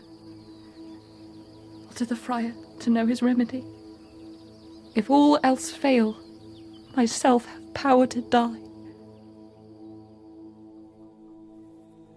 On Thursday, sir. The time is very short. My father Capulet will have it so, and I am nothing slow to slack his haste. You say you do not know the lady's mind. Uneven is the course, I like it not. Immoderately she weeps for Tybalt's death, and therefore have I little talked of love, for Venus smiles not in a house of tears. Now, sir, her father counts it dangerous that she doth give her sorrow so much sway, and in his wisdom hastes our marriage to stop the inundation of her tears, which, too much minded by herself alone, may be put from her by society. Now do you know the reason of this haste? Look, sir, here comes the lady towards my cell. Happily met, my lady and my wife. That may be, sir, when I may be a wife. That may be, must be, love, on Thursday next. What must be, shall be. That's a certain text. Come you to make confession to this, father? To answer that, I should confess to you. Do not deny to him that you love me. I will confess to you that I love him. So will ye, I'm sure, that you love me. If I do so, it will be of more price being spoke behind your back than to your face. Poor soul, thy face is much abused with tears. The tears have got small victory by that, for it was bad enough before their spite. Thou wrong'st it more than tears with that report. That is no slander, sir, which is a truth, and what I spake it to my face. Thy face is mine, and thou hast slandered it. It may be so, for it is not mine own. Are you at leisure, Holy Father, now, or shall I come to you at evening mass? My leisure serves me, pensive daughter, now. My lord, we must entreat the time alone. God shield, I should disturb devotion. Juliet, on Thursday early will I rouse ye. Till then, adieu, and keep this holy kiss. Now shut the door, and when thou hast done so, come weep with me. Past hope, past cure, past help. Oh, Juliet, I already know thy grief. It strains me past the compass of my wits. I hear thou must, and nothing may prorogue it, on Thursday next be married to this county. Tell me not, Friar, that thou hearest of this, unless thou tell me how I may prevent it. If in thy wisdom thou canst give no help, do thou but call my resolution wise, and with this knife I'll help it presently. God joined my heart and Romeo's, thou our hands, and ere this hand, by thee to Romeo sealed, shall be the label to another deed, or my true heart with treacherous revolt turn to another, this shall slay them both. Be not so long to speak, I long to die. If what thou speak not of remedy. Hold, daughter. I do spy a kind of hope, which craves as desperate an execution as that is desperate which we would prevent. If rather than to marry County Paris thou hast the strength of will to slay thyself, then is it likely thou wilt undertake a thing like death to chide away this shame, that copest with death himself to escape from it. And if thou darest, I'll give thee remedy. Oh, bid me go into a new-made grave, and hide me with a dead man in his shroud, and I will do it, without fear or doubt, to live an unstained wife to my sweet love. Hold then. Go home, be merry. Give consent to marry Paris. Send for the county. Go tell him of this. I'll have this knot knit up tomorrow morning. Wednesday is tomorrow. Tomorrow night look that thou lie alone. Let not thy nurse lie with thee in thy chamber. Aye, those attires are best. But, gentle nurse, I pray thee, leave me to myself tonight, for I have need of many orisons to move the heavens to smile upon my state, which, well thou knowest, is cross and full of sin. Take thou this vial, being then in bed, and this distilled liquor drink thou off. Come, vial. Romeo, I come. This do I drink to thee.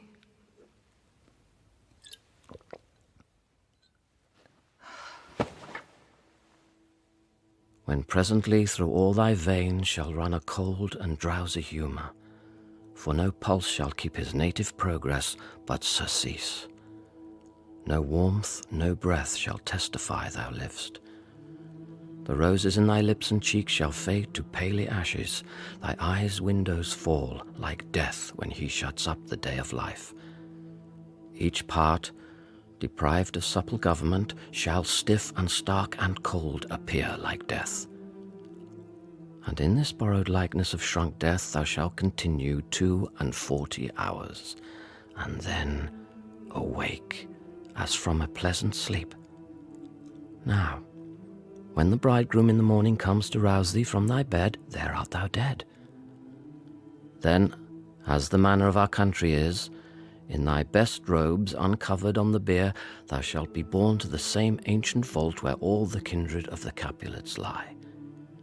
In the meantime, against thou shalt awake, shall Romeo by my letters know our drift, and hither shall he come, and he and I will watch thy waking, and that very night shall Romeo bear thee hence to Mantua.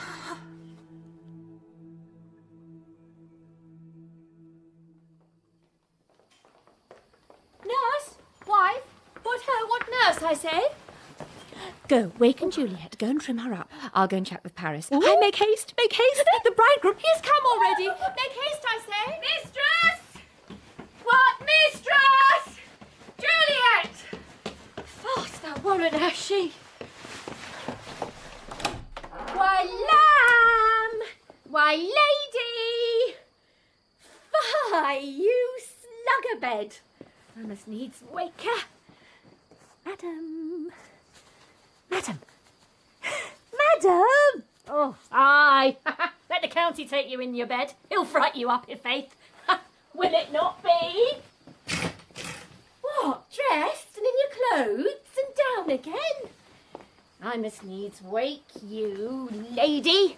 Lady! Lady! Alas. Alas. Help! Help! My lady's dead! Oh, well a day that ever I was born some aquavitae. Oh, my lord! My lady! Oh, is he here? Oh, lamentable day! What is the matter? Look, oh, heavy day. Oh, me. Oh, me. My child, my only life. Revive, look up, or I will die with thee. Help! Help! Call help! For shame, Queen Juliet, for her lord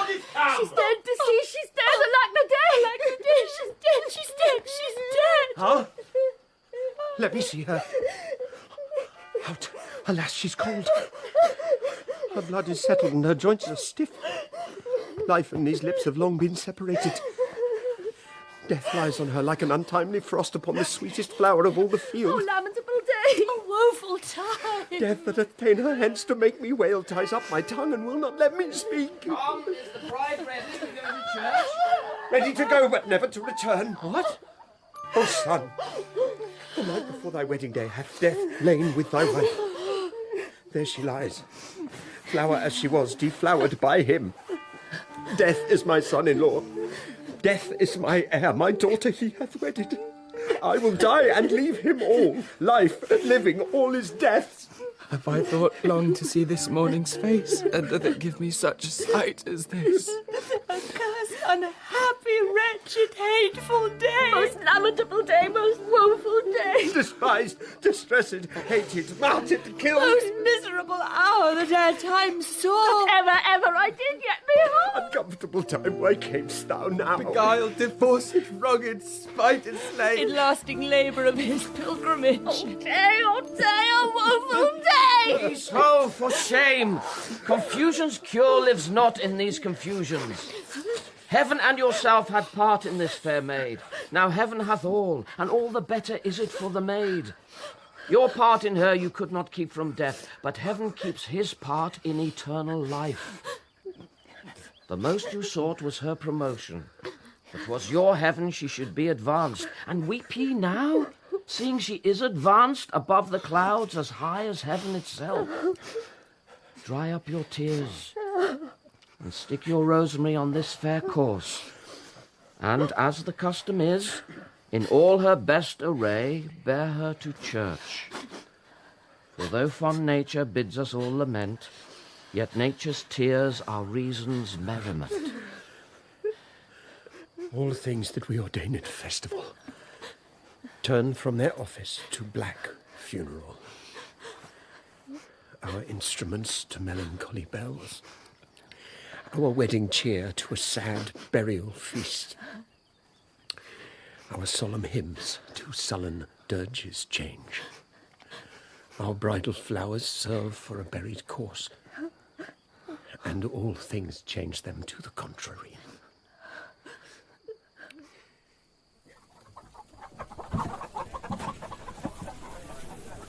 If I may trust the flattering truth of sleep, my dreams presage some joyful news at hand. My bosom's lord sits lightly in his throne, and all this day an unaccustomed spirit lifts me above the ground with cheerful thoughts.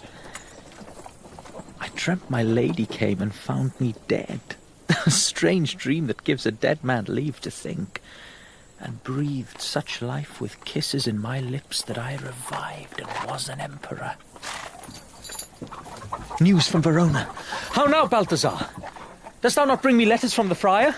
How doth my lady? Is my father well? How fares my Juliet? That I ask again, for nothing can be ill if she be well. Then she is well, and nothing can be ill. Her body sleeps in Capel's monument, and her immortal part with angels lives. I saw her laid low in her kindred's vault, and presently took post to tell it you.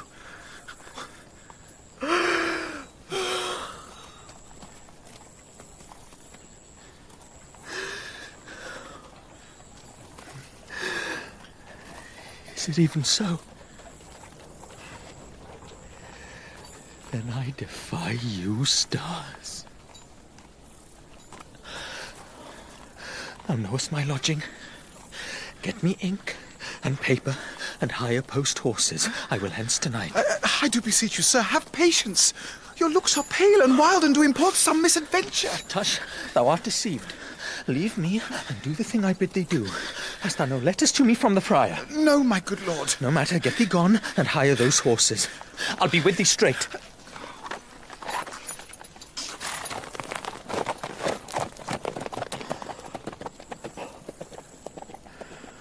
Well, Juliet, I will lie with thee tonight. Let's see for means. O mischief, thou art swift to enter in the thoughts of desperate men.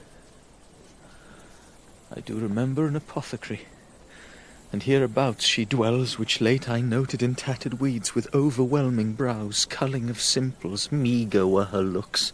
Sharp misery had worn her to the bones. Noting this penury, to myself I said, and if a man did need a poison now, whose sale is present death in Mantua, here lives a caitiff wretch would sell it him. Oh, this same thought did but forerun my need, and this same needy hag must sell it me. As I remember, this should be the house. Being holiday, the beggar's shop is shut. What ho! Apothecary! Who calls so loud? Come hither, wretch! I see that thou art poor. Hold. There is 40 ducats. Let me have a dram of poison, such soon speeding gear as will disperse itself through all the veins, that the life-weary taker may fall dead, and that the trunk may be discharged of breath as violently as hasty powder fire doth hurry from the fatal cannon's womb. Such mortal drugs I have, but Mantua's law is death to any he that utters them. Art thou so bare, and full of wretchedness, and fearest to die? Famine is in thy cheeks. Need and oppression starveth in thine eyes. Contempt and beggary hangs upon thy back. The world is not thy friend, nor the world's law. The world affords no law to make thee rich. Then be not poor, but break it, and take this. My poverty, but not my will, consents. I pay thy poverty and not thy will. Put this in any liquid thing you will, and drink it off. And if you had the strength of 20 men, it would dispatch you straight. Farewell. Buy food and get thyself in flesh. Come, cordial and not poison. Go with me to Juliet's grave, for there must I use thee.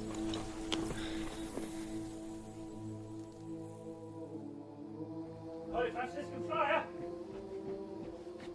Brother! Ho! This same should be the voice of Friar John. Welcome from Mantua. What says Romeo? Or if his mind be writ, give me his letter. Going to find a barefoot brother out here in the city visiting the sick, and finding him, the searchers of the town, suspecting that we both were in a house where the infectious pestilence did reign, sealed up the doors, and would not let us forth, so that my speed to Mantua there was stayed. Who bare my letter, then, to Romeo? Well, I could not send it. Here it is again. Nor get a messenger to bring it thee, so fearful were they of infection. Unhappy fortune. By my brotherhood, the letter was not nice, but full of charge of dear import, and the neglecting it may do much danger. Friar John, go hence. Get me an iron crow, and bring it straight unto my cell. Brother, I'll go and bring it thee. Now must I to the monument alone. Within 3 hours will fair Juliet wake. She will beshrew me much that Romeo hath had no notice of these accidents.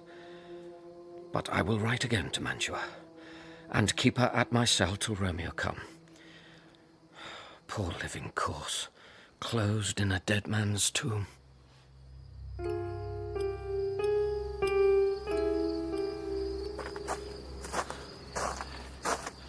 Give me thy torch, boy. Hence and stand aloof. Yet put it out, for I would not be seen. Hi, my Lord Paris. Sweet flower, with flowers thy bridal bed I strew.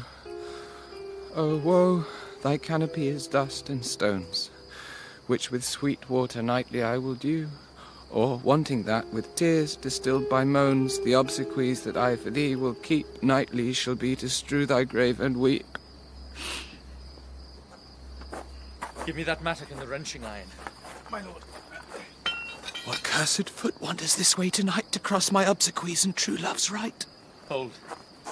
Take this letter. Early in the morning see thou deliver it to my lord and father. Give me the light. Upon thy life, I charge thee. What with the torch?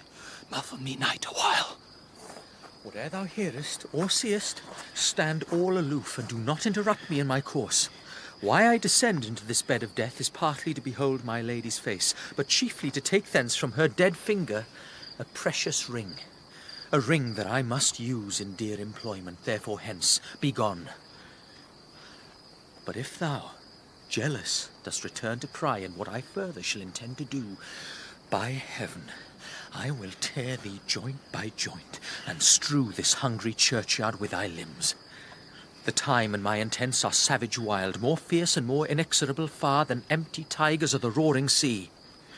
I will be gone, sir, and not trouble you. So shalt thou show me friendship. Take thou that. Live and be prosperous, and farewell, good fellow.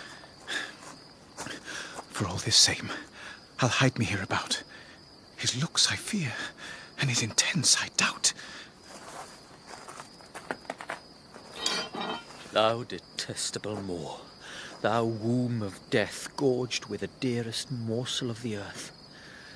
Thus I enforce thy rotten jaws to open, and in despite I'll cram thee with more food.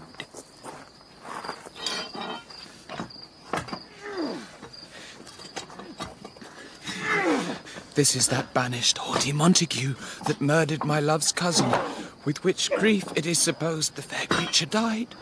And here is come to do some villainous shame to the dead bodies. I will apprehend him. Stop thy unhallowed toil, vile Montague. Can vengeance be pursued further than death? Condemned villain, I do apprehend thee. Obey and go with me, for thou must die. I must indeed, and therefore came I hither. Good gentle youth, tempt not a desperate man. Fly hence and leave me. Think upon these gone. Let them affright thee, I beseech thee, youth. Put not another sin upon my head by urging me to fury. Oh, be gone! By heaven, I love thee better than myself, for I come hither armed against myself. Stay not, be gone. Live, and hereafter say, a madman's mercy bade thee run away. I do defy thy conjurations, and apprehend thee for a felon here.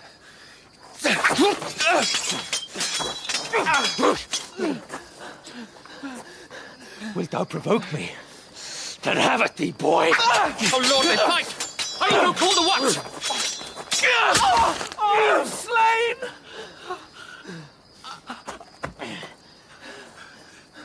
If thou be merciful, open the tomb, lay me with Juliet. In faith I will. Let me peruse this face. Mercutio's kinsman, noble County Paris. I'll bury thee in a triumphant grave.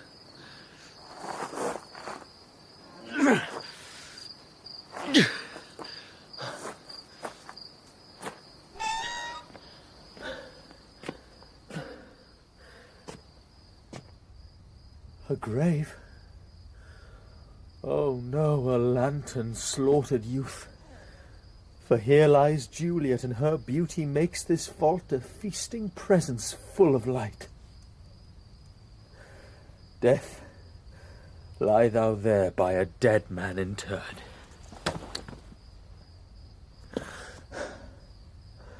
How oft, when men are at the point of death, have they been merry, which their keepers call a lightning before death? Oh, how may I call this a lightning? Oh, my love, my wife, death that hath sucked the honey of thy breath hath had no power yet upon thy beauty. Thou art not conquered. Beauty's ensign yet is crimson in thy lips and in thy cheeks, and death's pale flag is not advanced there. Tybalt, liest thou there in thy bloody sheet? Oh, what more favour can I do to thee than with that hand that cut thy youth in twain to sunder his that was thine enemy? Forgive me, cousin. Ah, dear Juliet, why art thou yet so fair? Shall I believe that unsubstantial death is amorous, and that the lean, abhorred monster keeps thee here in dark to be his paramour?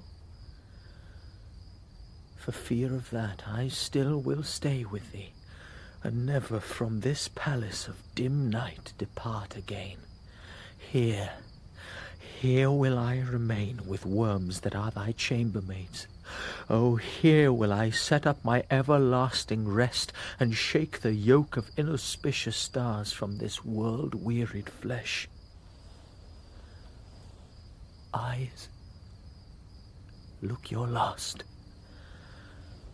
Arms, take your last embrace.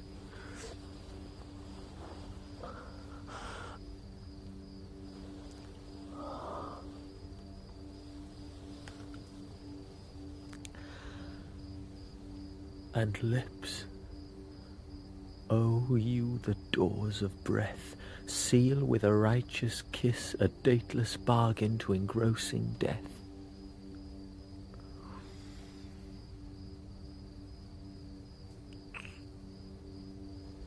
Come, bitter conduct. Come, unsavoury guide. Thou desperate pilot, now at once run on the dashing rocks thy seasick, weary bark. Here's to my love.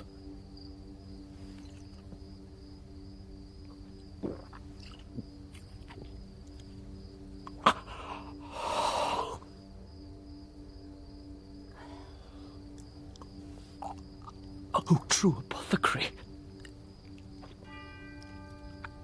thy drugs are quick. Thus with a kiss.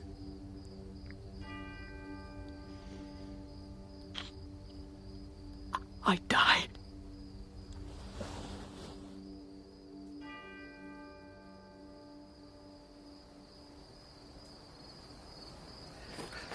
St. Francis be my speed. How oft tonight have my old feet stumbled at graves. Who's there? Here's one, a friend, and one that knows you well. Bliss be upon you. Tell me, good my friend, what torch is yon that vainly lends his light to grubs and eyeless skulls? As I discern it, burneth in the Capul's monument. It doth so, holy sir. And there's my master, one that you love. Who is it? Romeo. Romeo? Alack. Alack, what blood is this which stains the stony entrance of this sepulchre? What mean these masterless and gory swords to lie discoloured by this place of peace?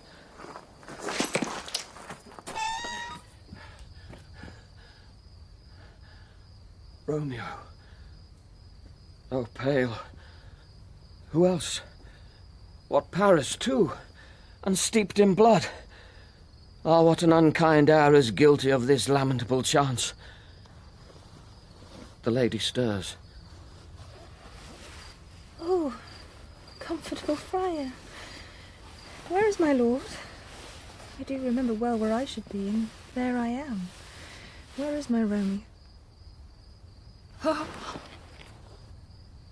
A greater power than we can contradict hath thwarted our intents. Come, come away. Thy husband in thy bosom there lies dead, and Paris too.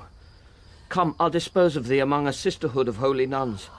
Stay not to question, for the watch is coming. Come, go, good Juliet. Boy, which way? I dare no longer stay. Go, get thee hence, for I will not wait.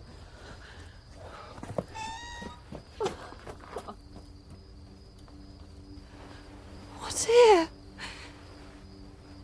A vial closed in my true love's hand.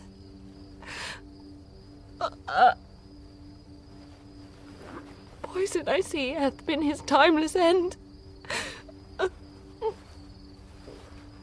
Oh, churl, drunk all and left no friendly drop to help me after. I will kiss thy lips. Haply some poison yet doth hang on them to make dye with a restorative.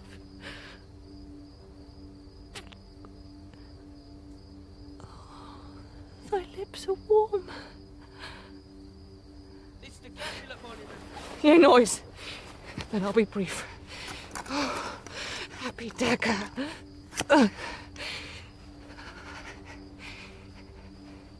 This is thy sheath.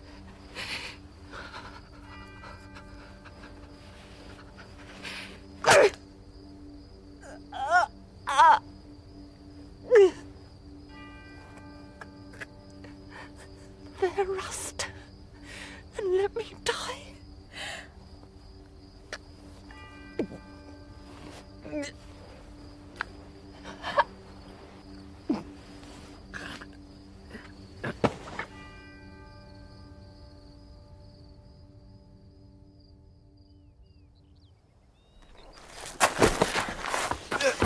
Here's Romeo's man. We found him in the churchyard. Hold him in safety. See the prince come hither. What misadventure is so early up that calls our person from our morning's rest? What should it be? That they shall shriek abroad. What fear is this which startles in our ears? Sovereign, here lies the County Paris, slain, and Romeo dead, and Juliet dead before, warm and new killed. Search, seek, and know how this foul murder comes. Oh, heaven! Oh, wife. Look, how our daughter bleeds. This dagger hath misstain. For lo, his house is empty on the back of Montague, and it missheathed in my daughter's bosom. Oh, me. This sight of death is as a bell that warns my old age to a sepulchre. Come, Montague, for thou art early up to see thy son and heir more early down. O thou untaught, what manners is in this to press before thy father to a grave? Here is a friar, and slaughtered Romeo's man with instruments upon them fit to open these dead men's tombs. Then say at once what thou dost know in this. I will be brief, for my short date of breath is not so long as is a tedious tale. Romeo, there dead, was husband to that Juliet, and she, there dead, that Romeo's faithful wife. I married them, and their stolen marriage day was Tybalt's doomsday, whose untimely death banished the new-made bridegroom from the city, for whom, and not for Tybalt, Juliet pined. You, to remove that siege of grief from her, betrothed and would have married her perforce to County Paris.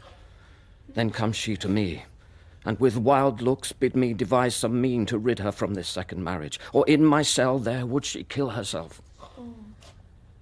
Then gave I her, so tutored by my art, a sleeping potion, which so took effect as I intended, for it wrought on her the form of death. Meantime I writ to Romeo that he should hither come as this dire night to help to take her from her borrowed grave, being the time the potion's force should cease. But he which bore my letter, Friar John, was stayed by accident, and yesternight returned my letter back. Then all alone, at the prefixed hour of her waking, came I to take her from her kindred's vault, meaning to keep her closely at my cell till I conveniently could send to Romeo. But when I came, some minute ere the time of her awaking, here untimely lay the noble Paris and true Romeo dead. She wakes, and I entreated her come forth and bear this work of heaven with patience. But then a noise did scare me from the tomb, and she, too desperate, would not go with me, but, as it seems, did violence on herself. All this I know, and to the marriage her nurse is privy, and if aught in this miscarried by my fault, let my old life be sacrificed some hour before his time unto the rigour of severest law. Where's Romeo's man? What can he say in this? I brought my master news of Juliet's death, and then in post he came from Mantua to this same place, to this same monument. This letter he early bid me give his father, and threatened me with death going in the vault if I departed not and left him there. Give me the letter, I will look on it. Where is this county's page that raised the watch? Sirrah, what made your master in this place?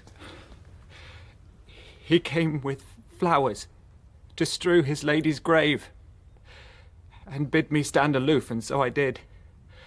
Anon comes one with light to ope the tomb, and by my master drew on him, and then I ran away to call the watch. This letter doth make good these good men's words. Their course of love, the tidings of her death. And here he writes that he did buy a poison of a poor apothecary, and therewithal came to this vault to die, and lie with Juliet. Where be these enemies? Capulet, Montague? See what a scourge is laid upon your hate. That heaven finds means to kill your joys with love. And I, for winking at your discords too, have lost a brace of kinsmen. All are punished. Oh, Brother Montague, give me thy hand. This is my daughter's jointure, for no more can I demand. But I can give thee more. For I will raise her statue in pure gold, that while Verona by that name is known, there shall no figure at such rate be set as that of true and faithful Juliet. As rich shall Romeo's by his ladies lie. Poor sacrifices of our enmity.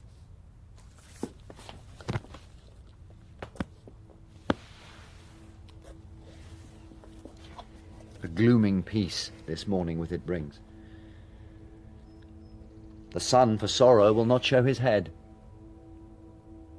Go, hence, to have more talk of these sad things. Some shall be pardoned, and some punished. For never was a story of more woe than this of Juliet and her Romeo.